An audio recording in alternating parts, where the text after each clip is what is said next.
चर्चा को आगे बढ़ाएंगे, लेकिन इस बीच अपने दर्शकों को बड़ी खबर बता दें, जहां महेंद्रगढ़ का नतीजा सामने आया। महेंद्रगढ़ से बीजेपी उम्मीदवार जीत गए हैं। तो बड़ी खबर अपने दर्शकों को लगातार बता रहे हैं, महेंद्रगढ़ के नतीजे सामने आ गए हैं। बीजेपी उम्मीदवार महेंद्रगढ़ से बढ़त बनाते हुए नजर आए हैं। बीजेपी उम्मीदवार कंवर सिंह जीत गए हैं। महेंद्रगढ़ से कांग्रेस के रावदान सिंह को हराया है।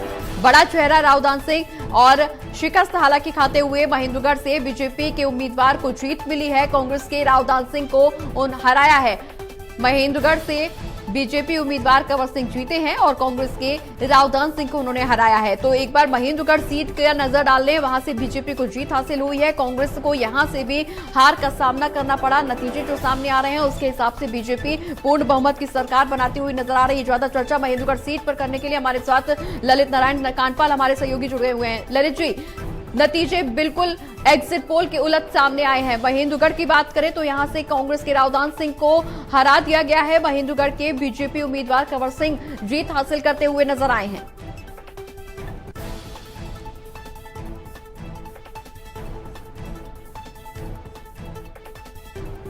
ललित जी, आवाज मिल पा रही है आपको हमारी? तो ललित जी से संपर्क नहीं हो पा रहा, एक बार फिर से बातचीत करने की कोशिश करेंगे। लेकिन इस बीच अपने दर्शकों को बता दें, जहां महेंद्रगढ़ की सीट के नतीजे सामने आ गए हैं और इस दौरान बीजेपी उम्मीदवार कंवर सिंह ने जीत हासिल की है। रावदान सिंह को कांग्रेस के उम्मीदवार, बड़ा चेहरा कांग्रेस की तरफ से दिग्गज नेता माने जाते हैं। राजनीति में अच्छी पकड़, लेकिन बीजेपी से शिकस्त रावदान सिंह को दी गई है। बीजेपी उम्मीदवार जीत हासिल करते हुए नजर आ रहे हैं। कंवर सिंह बीजेपी उम्मीदवार महेंद्रगढ़ से जिन्होंने जीत हासिल कर ली है, कांग्रेस के रावदान सिंह को हराया है। तो लगातार नतीजे बीजेपी के पक्ष में और एक अलग ही माहौल हरियाणा की राजनीति में यहां पर बीजेपी सेट करती हुई नजर आ रही है। महेंद्रगढ़ की बात कर रहे हैं हम। महेंद्रगढ़ से बीजेपी उम्मीदवार कंवर सिंह जीत गए हैं। कांग्रेस के रावदान सिंह को उन्होंने हराया है। ललित हमारे सहयोगी हमारे साथ फिर से जुड़ गए। ललित, तो महेंद्रगढ़ सीट की चर्चा कर रहे हैं। हालांकि बीजेपी यहां पर लगातार बढ़त हासिल किए हुए पूर्ण बहुमत से सरकार बनाती हुई नजर आ रही है, लेकिन बीजेपी उम्मीदवार यहां पर जीत हासिल करते हुए नजर आए हैं। महेंद्रगढ़ सीट की चर्चा कर रहे हैं।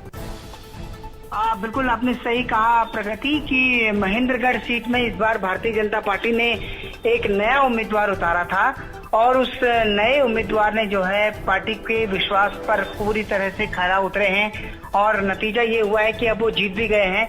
रावदान सिंह मौजूदा समय में वहां से विधायक भी हैं और वो एक काफी पुराने नेता और कद्दावर नेता माने जाते हैं, लेकिन बावजूद उसके जिस तरीके से उन्होंने आज ये हराया है यहाँ पर दान सिंह को, ये अपने आप में एक बड़ी बात है और ये कहीं न कहीं कांग्रेस पार्टी के लिए भी एक बात है कि वो लगातार जो है कार्यकर्ता जो है उसकी गवर्नेंस से कहीं न कहीं नाराजगी थी, जिसके चलते इस तरीके का निर्णय निकलकर सामने आया। और अब हम देख रहे हैं कि केवल वही नहीं, कई और सीटों पर भी नए उम्मीदवारों ने बहुत अच्छा किया है, बहुत अच्छी परफॉर्मेंस की है। जी बिल्कुल ललित, बहुत अच्छी परफॉर्मेंस बीजेपी के तमाम उम्मीदवारों की तरफ से। लेकिन जिस तरह से हम इस नतीजों से पहले चर्चा कर रहे थे, चर्चा उस दौरान भी जब मतदान हुआ तो निश्चित तौर पर इस बात का जिक्र भी किया जा रहा था कि बीजेपी विरोधी लहर भी इस बार चुनाव के दौरान देखने को मिल रही है। हालांकि प्रचार प्रसार बीजेपी के भी तमाम नेताओं की तरफ से किया गया, सभी राजनीतिक दलों की तरफ से किया गया, लेकिन जिस तरह से यहाँ पर लहर देखने को मिल रही थी, कहा यह जा रहा था कि इस बार लहर बीजेपी विरोधी है, लेकिन नतीजे बीजेपी के पक्ष में आए हैं। बिल्कुल आपने सही कहा कि देखिए एक मोमेंटम सा दिखाई दे रहा था, उस मोमेंटम में लग ये रहा था कि शायद बीजेपी के खिलाफ ये परिस्थितियां जा रही हैं, लेकिन कहीं न कहीं एक तरह का अंडरकरेंट पैदा था, एक अंडरकरेंट था जो भारतीय जनता पार्टी को सपोर्ट कर रहा था, उसकी गवर्नेंस को सपोर्ट कर रहा था। और जिस तरीके से एग्जिट पोल निकलकर सामने आए, उसके बाद हालांकि लोगों को यही लगा कि इस बार फिर जो है 10 साल बाद बदलाव हो जाए हरियाणा में।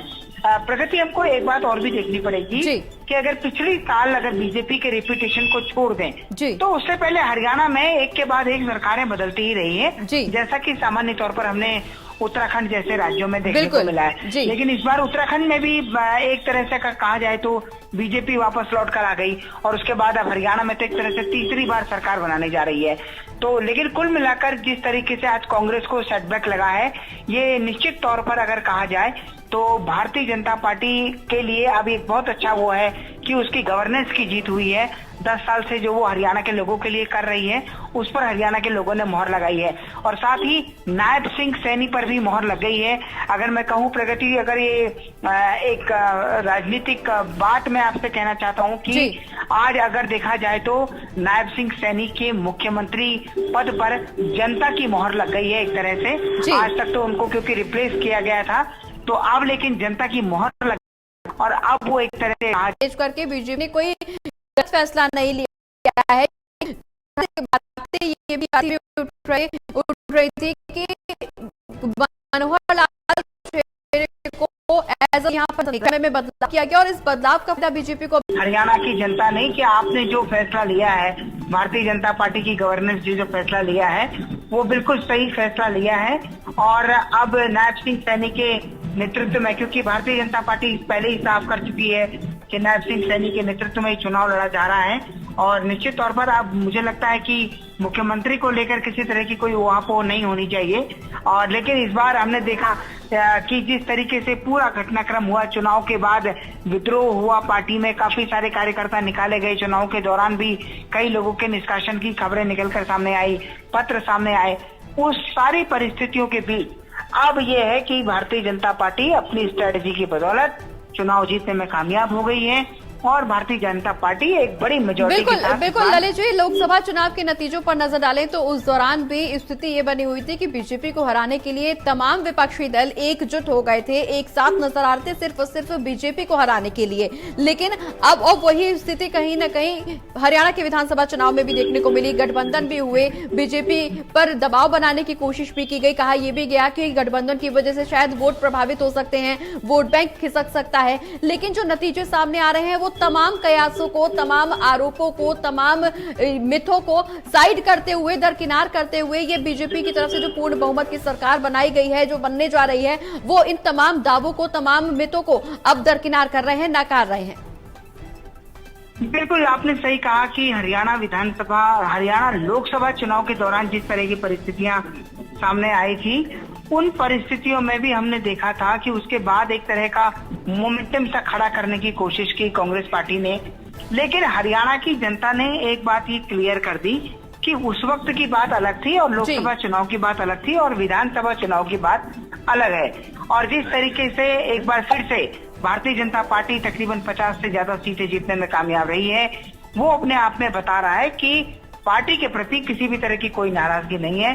पार्टी के वोट बैंक में भी इजाफा हुआ है और अगर देखा जाए तो सीटों में भी इजाफा हुआ है। सीटों में जहां उसके 10 सीटें जहां बढ़ गई है, वही वोट बैंक में भी इजाफा हुआ है। तो कुल मिलाकर भारतीय जनता पार्टी के लिए ये विधानसभा चुनाव पहले से बहुत बेहतर रहा है और पार्टी एक बार फिर से ताकतवर बनकर सामने आई है। और प्रगति में एक बात और भी आपसे कहना चाहूंगा कि भारतीय जनता पार्टी ने जब मनोहर लाल खट्टर को मुख्यमंत्री पद से हटाया था, तो उस वक्त एक बात ये भी थी कि जेजेपी से भी नाता तोड़ दिया था। तो कहा एक सेंटीमेंट उस वक्त ये भी कहा जा रहा था कई लोगों के द्वारा कि जेजेपी को भारतीय जनता पार्टी वापस लेकर आ जाएगी क्योंकि जाट वोट उसको चाहिए।